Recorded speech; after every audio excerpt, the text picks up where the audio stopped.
Salut à tous. Hey, hey, soyez les bienvenus pour un nouveau numéro de balade.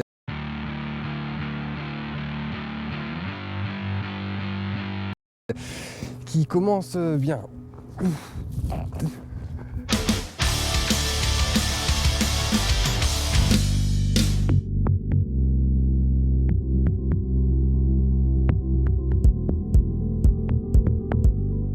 Bonjour Fabien. Bonjour Nico.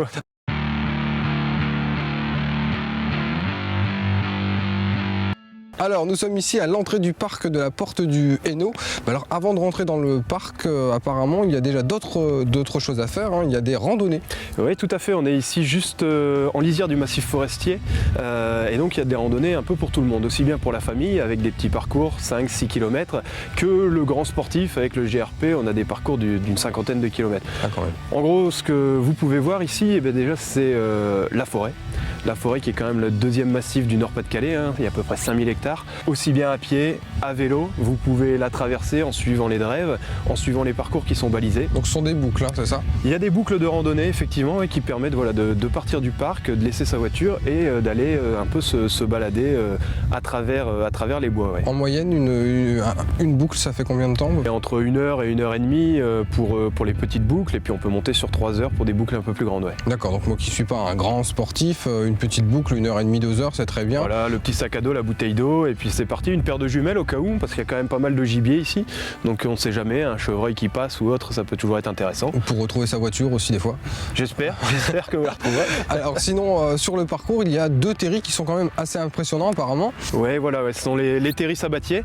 Et donc du haut du terri numéro 2, vous avez l'une des plus belles vues sur le massif forestier, 103 mètres de haut, c'est le plus haut du Valenciennois et ça vous permet d'avoir aussi bien une vue sur tout Valenciennes, Rheims et de l'autre côté sur Saint-Amand-les-Eaux, la tour abbatiale et on dirait, je vais pas dire que c'est le temple d'Ancor mais presque, vous avez la tour abbatiale qui dépasse des arbres, c'est assez magique. Des randonnées 100% nature en famille ou en mode un peu plus sportif, il y a vraiment de quoi s'occuper même à la journée. Sinon pour les gens qui aiment un peu moins la randonnée, il y a suffisamment de quoi s'occuper dans le parc qui est juste derrière. Donc si tu veux bien, on va aller faire un petit tour. Allez, c'est parti. On est parti.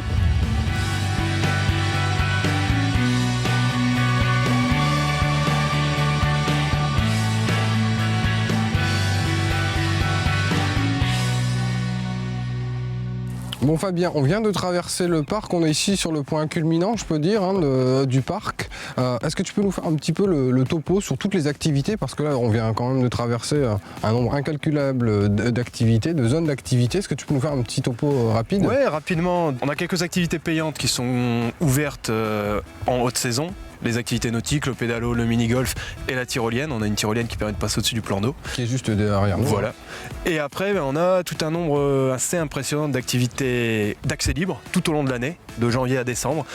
Derrière nous, vous avez le skatepark, vous avez les terrains de beach volley, de beach soccer. On a un parcours de fitness le long du plan d'eau pour ceux qui veulent courir un peu et puis faire un peu de sport. Alors, courir, par exemple, si on souhaite faire le tour de l'ensemble du parc, le parc fait combien en superficie? Alors, le parc fait 40 hectares.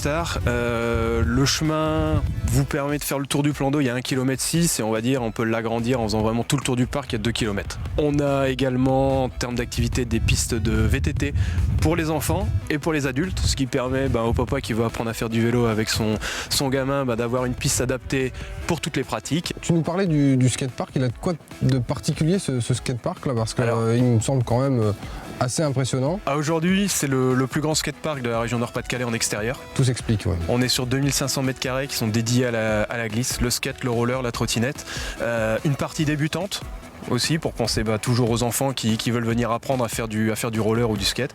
Et une partie là vraiment réservée pour, je vais pas dire des pros, mais du moins des amateurs très bien formé, très éclairé, ouais. Voilà, avec un beau petit mur, hein, comme vous pouvez le voir, on est à 2,50 m là-haut, qui permet de faire quelques figures qui envoient. Tout ça est gratuit, hein, c'est bien le ça. Le parc est d'accès libre, ouvert toute l'année, sauf le 25 décembre et le 1er janvier. Et là, au niveau des horaires d'ouverture, par exemple Alors les horaires varient selon la saison, on est ouvert tous les matins à 8 h et le soir, on va dire entre 17 h 30 en ce moment, donc l'hiver, et l'été sur juillet-août, on est ouvert jusqu'à 22 h 30. Ah oui, 22h30 Ouais. l'été. Du lundi au dimanche et jour férié. Très bien. Alors le plan d'eau qui est juste là derrière, pareil, il a été aménagé, tu me disais tout à l'heure sur le chemin. Le site a été entièrement refait sur 2012 et au niveau du plan d'eau, on a amélioré, on va dire, la qualité de l'eau avec la création d'un lagunage et d'une frayère qui sont juste derrière nous. On fait remonter de l'eau via des éoliennes et l'eau en fait est épurée par des plantes et elle va redescendre dans le plan d'eau, ce qui permet de la réoxygéner, de donner une petite aire de reproduction pour tout ce qui est amphibien, batracien, etc. Et ce qui permet de donner aux poissons une meilleure qualité d'eau pour se développer. Donc ça veut dire pas mal de petites bébêtes à observer. Il y a de quoi faire. Nos téléspectateurs sont friands de bébêtes à observer. Ça veut dire possibilité de faire du sport, éventuellement de faire du pique-nique. J'ai vu qu'il y avait de quoi se poser, des tables pour pouvoir pique-niquer, des bébêtes à observer. Donc en gros, tout ce qu'il faut pour passer une super journée. En famille, entre amis, il y a de quoi faire. En été comme en hiver finalement. Exactement, la preuve. Puisque nous y sommes et que nous allons nous promener encore pour quelques heures. Voilà. Merci beaucoup. Comme moi, vous vous réveillez tous les matins en vous demandant « Tiens, qu'est-ce qu'on pourrait bien trouver en haut d'un terri en ce moment ?» Eh bien, ce mois-ci, l'équipe d'Aquaterra vous emmène sur le parc des îles pour répondre à toutes vos questions.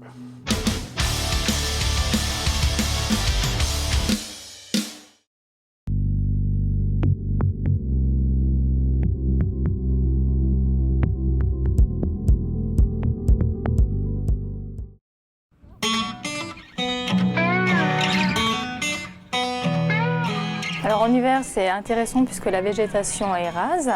Donc c'est le moment d'aller se balader sur le terri et d'y observer les traces de vie de différentes espèces animales.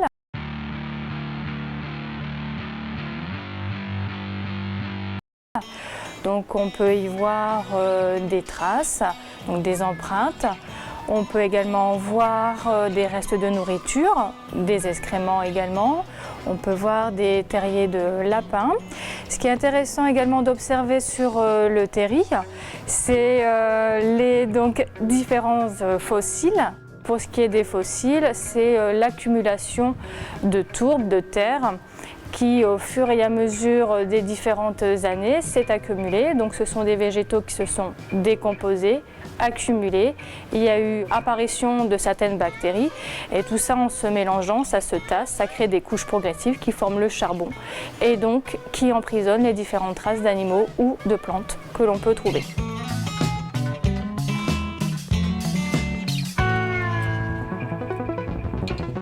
On peut également faire des relevés de température puisque ici à Aquaterra, on a donc un terri chaud qui est donc en combustion, c'est-à-dire qu'il y a une poche de gaz qui se déplace progressivement.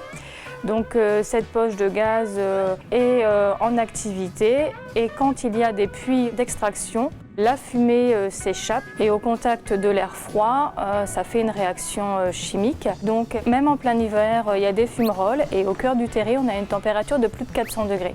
D'où l'implantation de certaines espèces végétales typiques des milieux chauds. À savoir que ces terris, ce sont des milieux qui sont fragiles et la plupart du temps interdits donc au public. Donc vous pouvez l'observer en bas et donc ainsi voir ces phénomènes naturels et climatiques. Banane! Hop, hop, hop, hop, on ne s'arrête pas, on continue avec la rubrique conseils, trucs et astuces, suivi bien entendu de l'agenda d'Aquaterra. Et pendant ce temps-là, moi je vais faire du toboggan à fond.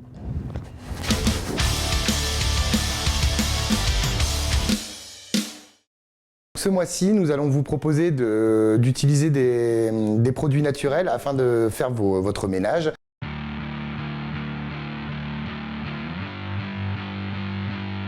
Sans utiliser de produits trop chimiques qui sont souvent nocifs pour vous et pour l'environnement. Premier conseil, nettoyer son four de façon écologique. Vous prenez une tasse de bicarbonate de soude, une tasse de sel, une tasse d'eau chaude, vous mélangez tout ça afin de constituer une pâte. Vous appliquez cette pâte directement sur les parois de votre four, puis vous chauffez un thermostat 200 degrés pendant 5 à 10 minutes. Ensuite, une fois que le four est légèrement refroidi, vous utilisez une éponge humide pour nettoyer. Le tour est joué, votre four est propre. Pour nettoyer votre friteuse, il vous suffit tout simplement d'enlever l'huile, de badigeonner de farine.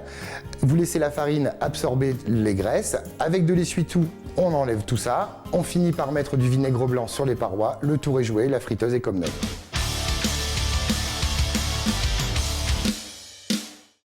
Une date à ne surtout pas manquer le mercredi 4 février pour la réouverture d'Aquaterra au public de 14h à 17h30.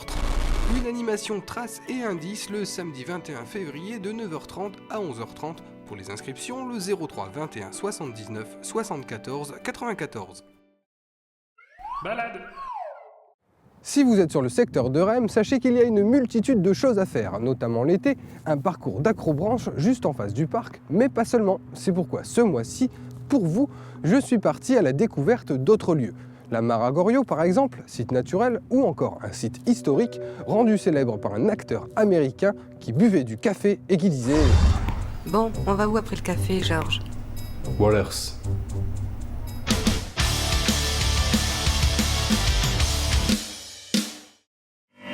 Wallers à Rambert, un site minier incontournable que je vous conseille fortement de découvrir. Situé à peine 10 minutes du parc de la Porte du Hainaut, ça vaut franchement le détour.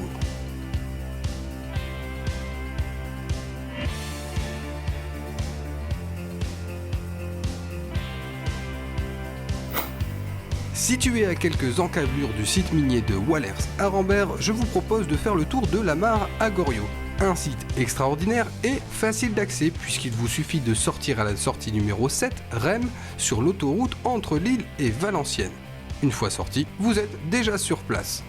Bon, franchement, je ne vous cacherai pas qu'en arrivant sur place, je me suis un peu cru au Canada. Oui, enfin, peut-être pas à ce point-là quand même.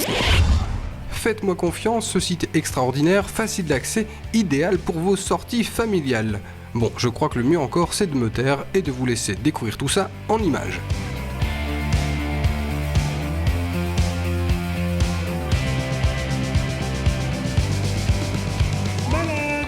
C'est la fin, et ça tombe bien, j'ai pas de frein.